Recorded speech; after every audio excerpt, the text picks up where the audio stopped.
On reprend nos tikkuné à Zohar. Alors, autant le tikkun 6, il était très très long. Je vous rappelle qu'il s'était arrêté au folio 24a. Le tikkun 7, on a fait la semaine dernière. Et le tikkun 7 et le tikkun 8, ils sont tout petits. C'est vraiment des tout petits tikkunim. Et Bezat Hashem, il y a des tikkunim comme ça qui sont petits. J'en avais expliqué la raison pourquoi. D'abord, parce que la coupure, le découpage du tikkunim était particulier, mais en tout cas, ça veut dire aussi qu'il y a une espèce de style dans le tikkunim, et que des fois, comme un tikkuna, c'est aussi une réparation. N'oubliez pas, c'est un texte qui répare. Ben, des fois, il y a des réparations qui peuvent aller plus vite que d'autres.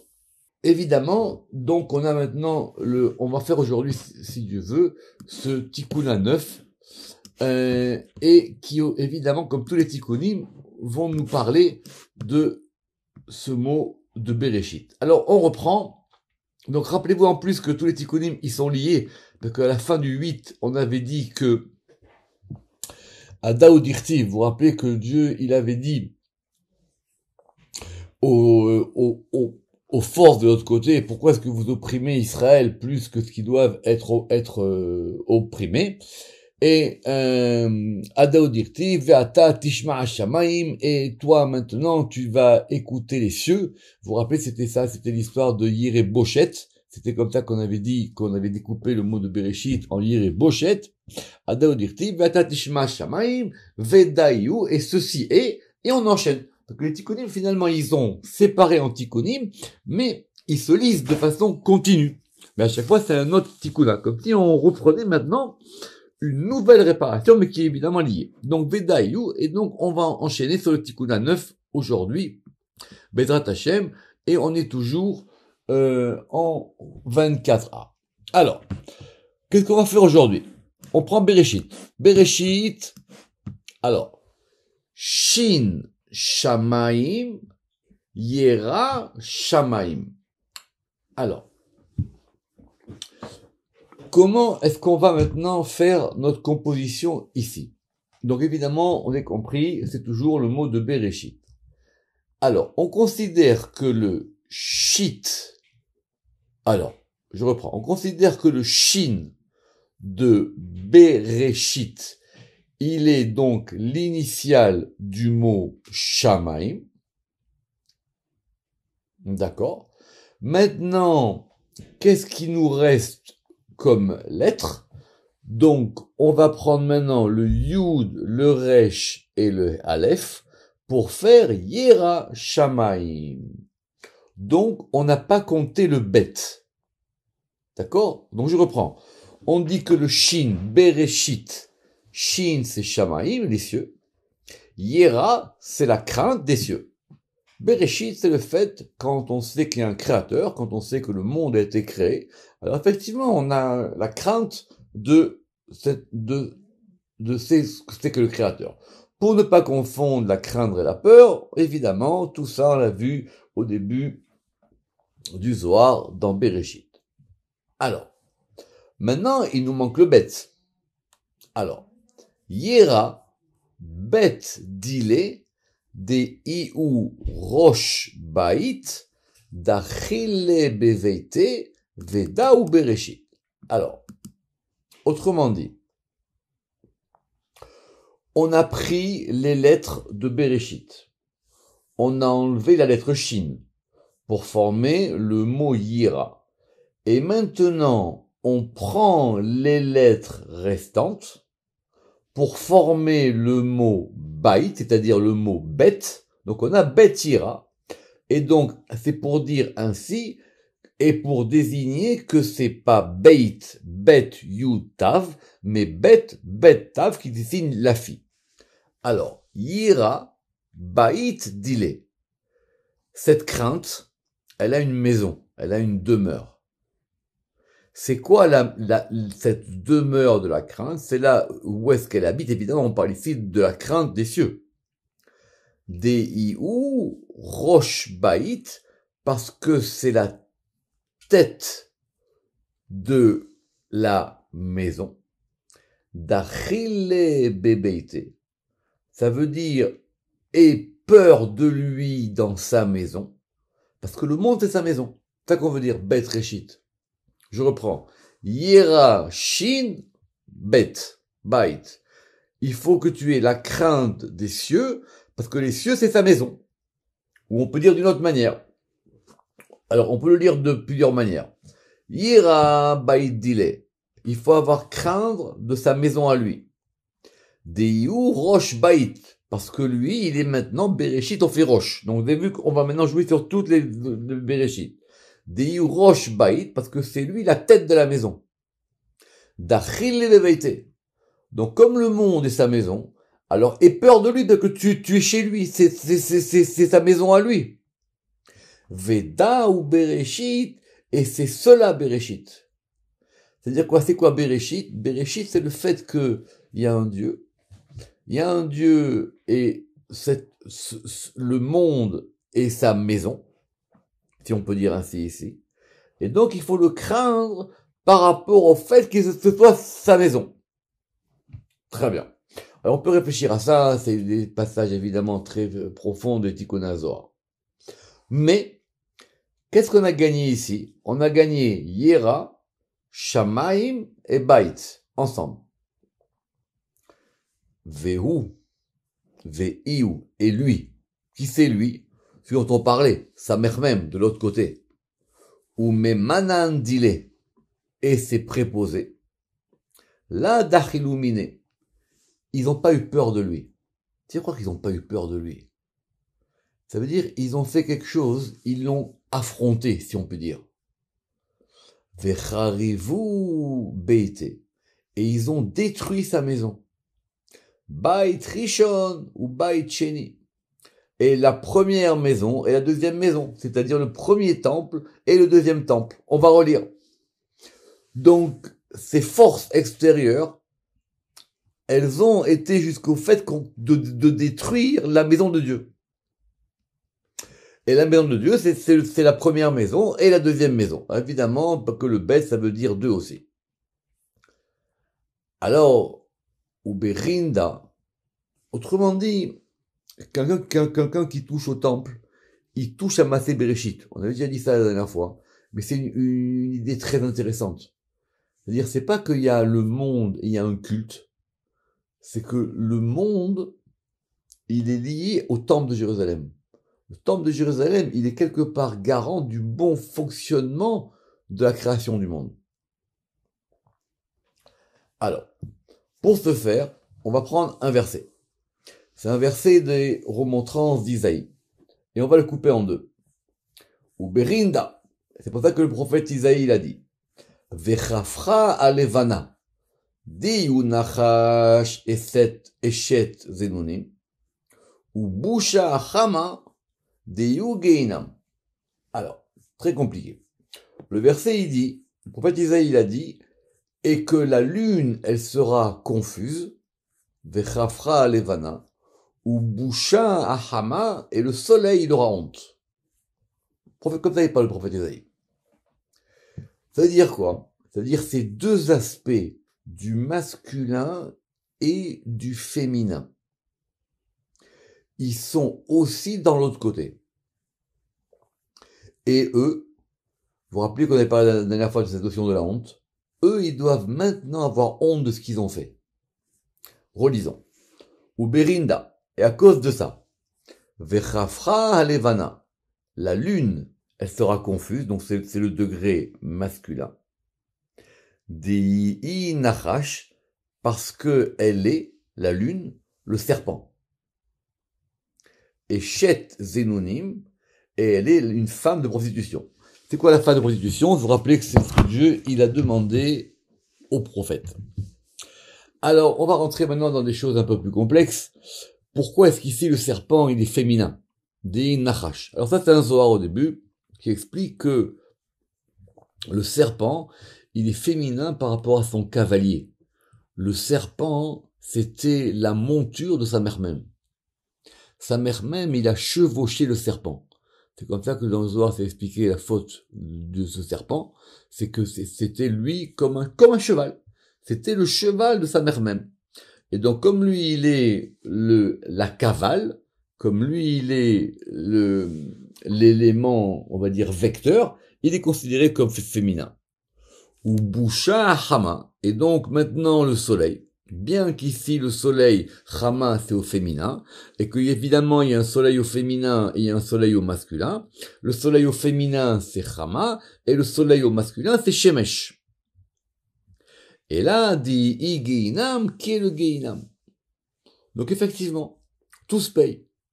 Vous avez dépassé les bornes, et ben maintenant, ces choses-là, dans l'ordre de la création, elles vont aussi se réparer.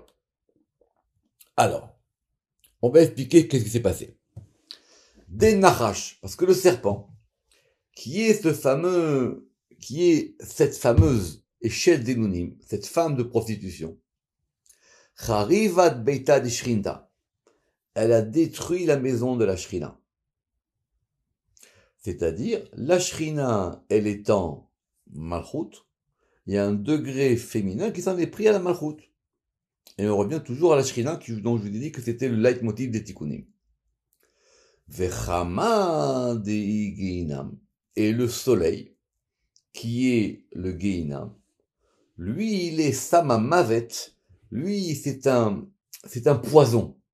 C'est un remède de mort. C'est ça, un Samamavet. Lui, c'est un poison. Au Kidat Echala. Et lui, il a brûlé le palais.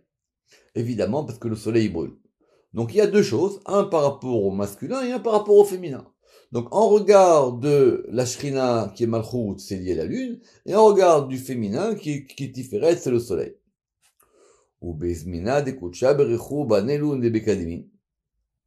Et maintenant, lorsque le Saint béni soit-il, si Dieu veut, il va reconstruire, ou il a déjà reconstruit, comme ici, les deux maisons, les deux temples, comme auparavant, parce qu'il a évidemment reconstruit le premier, et quand il reconstruira le deuxième. À Daoud Irtiv, qu'est-ce qu'il est écrit? Bonné Yerushalayim Hashem. Dans le roi David, il a dit, dans les psaumes. Pourquoi on cite ce verset? Ça veut dire quoi? Bonné Yerushalayim Hashem. C'est Yud Kevavke qui est le constructeur de Jérusalem. Donc ça va être reconstruit par le degré masculin du bon côté qui est Yud Kevavke. Be'aou Zimna, et c'est ça que le prophète il a dit. Et en ce temps-là, Vechafra Levana ou Vusha Hama, ils auront honte de ce qu'ils ont fait. Vechafra Levana ou Busha Hama. Pourquoi on a mis d'abord la lune et après le soleil? La lune est mentionnée en premier car elle fut la première dans la destruction du temple et c'est par vieille. Parce qu'on a dit que vous vous rappelez que le soleil, il a détruit le palais. Donc la lune, elle a détruit l'extérieur, la lune de l'autre côté, et le soleil, il a détruit l'intérieur. Alors quand c'est qu'on méritera de voir ça? Et Matai? Bismana dechi malach Hashem Tsevaot. Au temps toujours de ce qu'il a dit le prophète Isaïe. D'ailleurs, si vous regardez dans les versets, c'est la suite du verset. Au temps où va régner Yudke Vavke Tsevaot. Pourquoi il y a ces deux noms? Une autre question. Des binyana kadma'a. Parce que la première reconstruction, Itavid al-Yida de Barnash. Le premier temple, il a été reconstruit par les hommes. Et c'est pour ça qu'il a pu être détruit. Uberinda, Shalitu Alayu. Et c'est à cause de ça qu'ils l'ont dominé. Alors, c'est une grande question. Le roi David, il n'a pas construit le Beth Amikdash. Ok. Qui fait qu'il a construit? C'est Shlomo. Sur ça, il y a tout un tas de midrashim, de textes de Zohar, etc., qui se contredisent, qui disent pourquoi le roi David, il n'a pas fait le temple. Alors, il y en a certains qui disent parce qu'il n'a pas mérité, parce que c'était un guerrier, et certains qui disent parce que justement, si lui, il avait construit, le temple aurait été indestructible. Or, comme le temple, on peut aussi faire des bêtises, et c'est ce qui s'est passé, donc il faut aussi qu'on puisse le détruire. Ok. Donc, il est détruit le premier temple. Les hommes l'ont reconstruit, et comme c'est une construction donc humaine, donc elle est effectivement fragile, et c'est pour ça qu'elle a été détruite. Qu'est-ce qu'on apprend du Zohar ici? Que le deuxième temple, c'est Dieu lui-même qui va le construire. C'est ce qu'il dit le Ramak. La construction qui est faite par Kodesh Baruch Hu, celle-là sera indestructible. Et c'est ça que le roi David, il a dit. De'im Hashem lo yivne bait shave amelu bonavbo. Très beau verset. Si c'est pas Dieu qui fait la maison, elle peut s'effondrer. Alors on va relire le verset parce que c'est un verset très intéressant. De'im Hashem lo yivne bait. Si c'est pas Yudke Vavke qui construit une maison, shave amalu bonav. Chavé, ça veut dire c'est en vain, c'est pour rien. Amalou, qu'ils ont peiné. Bonav, beau, c'est constructeur. Autrement dit, si vous voulez faire quelque chose dans votre vie, vous voulez construire quelque chose, et qu'il n'y a pas quelque chose qui vous aide, ça marchera jamais. Peut-être vous pourrez le construire, mais ça ne restera pas. Le Rama qui dit que les 2 premiers temples ont donc été des constructions pour rien. C'était la chave. Il faut que ce soit Dieu qui construise. Uberin de binyana batra. Et là, c'est marqué textuellement dans ce Zohar. Et puisque la dernière construction, c'est-à-dire le temple qui va être construit, Yiyi al-Yida de Kuchabrichu, il sera fait par le Saint béni soit-il. Alors on va un peu dans l'histoire, est-ce que les hommes peuvent construire ou pas? Ici, en tout cas, d'après ce Zohar-là, c'est sûr que non. D'après ce Zohar, le 2e temple, il sera reconstruit par la main de Hachem. Yid Kayem. Et donc c'est pour ça qu'il va se maintenir. Et c'est pour ça que le prophète Chagai, il a dit, Gadol yiye kevod habayit hazeh ha'aharon min harishon. Très beau verset. Grand sera l'honneur de cette maison, la dernière, c'est-à-dire qu'après il n'y en aura plus d'autres, puisque elle sera ultime, c'est-à-dire elle restera pour l'éternité. Minarishon plutôt que le premier temple.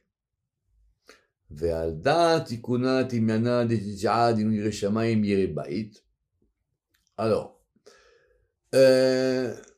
d'après cette mention qui a le Ramak ici, donc ça voudrait dire ici que s'arrêterait le 8e et le 9e Tikuna sur Yireh Shamayim et Yireh Bayit. Mais comme on a expliqué, nous, on a le découpage de l'édition de Constantinople, on en avait parlé la dernière fois, 1719 et 1740, donc maintenant, nous, on prend ce découpage-là. Mais d'après les anciennes éditions et les anciens manuscrits, c'était ici que s'arrêtait le 8e et le 9e Tikkunim. Ou Beaou Binyana. Et donc, par cette construction, Deidbané à l'idée des qui sera faite par le Saint béni soit-il. Donc, c'est clair dans le Zohar ici, hein. C'est Dieu, Bezrat Hashem, qui va reconstruire le temple. Ou Beaou Zimna. Et en ce temps-là, Deid Bane Binyana al Yida de Brechu. Et que donc, où la maison sera reconstruite par la main du même de Kutshe Brechu. Le'ela Vetata. En haut et en bas. On va revenir là-dessus doucement. Ithmar Bishrinta Ila'a Vetata. Et on dira pour la shrina d'en haut et d'en bas. Alors c'est quoi cette notion? Évidemment, tout le monde sait que d'après le Pshat, il y a un temple d'en haut et il y a un temple d'en bas. Et qu'effectivement, il faut que les deux soient les uns par rapport aux autres. Ce sont les parachutes qu'on va commencer à voir à partir de ce Shabbat, si Dieu veut, de parachat Teruma, qu'il faut faire attention que tout ce qu'on va donner au temple, ça soit là, effectivement, pour que le temple, ce soit comme une espèce de miroir ou en même temps de porte qui soit liée entre le haut et le bas. Donc, les Eila Vetata. Alors, le Ramaki dit, le 3e temple sera influé de haut en bas pour enraciner sa spiritualité dans tous les mondes. C'est-à-dire que le 3e temple, il y aura quelque chose de particulier. C'est qu'il ne sera pas de bas en haut. Il sera de haut en bas. Sur ça, il y a des Zohar qui disent qu'effectivement, le 3e temple, il descendra du ciel. Parce que le mouvement, il est que ce soit quelque chose du haut qui arrive vers le bas. Itmar bishrinta ila vetata. Et nous, on avait déjà dit qu'il y a, à propos de la shrina, il y avait une shrina d'en haut et une shrina d'en bas. Alors, à ce moment-là, on va réparer ces 2 degrés qui sont la lune et le soleil. Et c'est ce fameux verset de Isaïe, Veaya or alevana keorachama. Alors la lumière de la lune, elle sera comme la lumière du soleil. Le Ramak, dans un livre, il dit qu'il faut bien lire ce verset, qu'on n'a pas dit que la lune sera comme le soleil. Non. Mais ils auront la même lumière. Ve'aya or alevana ke or achama. Lisons le Ramak. La lumière de la lune, provenant de Malchut, pour demeurer sur les inférieurs, sera comme la lumière du soleil qui provient de Tiferet, et il n'y aura pas d'intermédiaire entre eux. Ces deux lumières-là, elles éclaireront de 2 degrés, parce qu'il faut ces 2 degrés de soleil et de lune, et elles éclaireront d'une même intensité. Ou Besamael Venugve, mais maintenant pour Samechmem et sa copine, c'est pour ça que le prophète il a dit Itmar, Vechafra Levana ou Vusha Chama. Alors non. Maintenant, de l'autre côté, la lune, elle sera confuse et le soleil, il aura honte. Parce qu'effectivement, comme je vous l'ai expliqué, il y a un côté masculin et il y a un côté féminin de l'autre côté. Il y a aussi un soleil et une lune de l'autre côté. Et revenons au début de notre tikkuna. C'était quoi? Nous, on avait dit quoi? C'était Bereshit, c'était, vous vous rappelez, c'était la crainte des cieux. Et puisque sa mère même, il n'a pas eu peur de Kucha Berechu, qui est Shamaim, ou Batzuge, et que sa copine, la Dechilat Bishrinte, elle n'a pas eu peur du côté féminin de la Shrina, qui est la terre, du Hara. D'accord? Shamaim, c'est Tiferet, et la terre, c'est le féminin. Quand on dit Bereshit bara Elohim et Hashamaim vet Haaretz, c'est-à-dire que le monde, il a été créé sur le principe du ciel et de la terre. Il y a un degré d'en haut et un degré d'en bas. Un degré de Tiferet, un degré de Malchut, en sirote si vous voulez. Un degré qui reçoit et un degré qui donne. Bien que aussi la terre aussi, elle fait monter les choses. Mais ça c'est un autre sujet. Relisons. Et puisque sa mère même, lui, il n'a pas eu peur de Kucha Berechu qui correspond à Shamaim. Ou Batzuge. Et que maintenant, sa copine, la Dachilat Mishrinte, elle n'a pas eu peur de la présence divine, de la demeure divine, de la Shrina qui est la terre. Même ici, il y a une très très très belle version qui dit Dar'ai, qui est sa terre à lui, sa terre à lui. Itmar Be'un. Alors là, le prophète Isaïe, il a dit Ki Shamaim Ke'ashan Nimlahu. Car les cieux, ils seront dissipés comme une fumée. Ve'aretz ka'beged tivle, et la terre comme un habit, elle se fanera. Il y a un très très beau zohar dans Bereshit au début qui explique c'est quoi cette notion des nouveaux cieux et de la nouvelle terre à la fin des temps. Alors, le Ramak évidemment, il veut comprendre pourquoi le verset, il a commencé par les cieux. Évidemment parce que les cieux c'est le plus proche de l'en haut.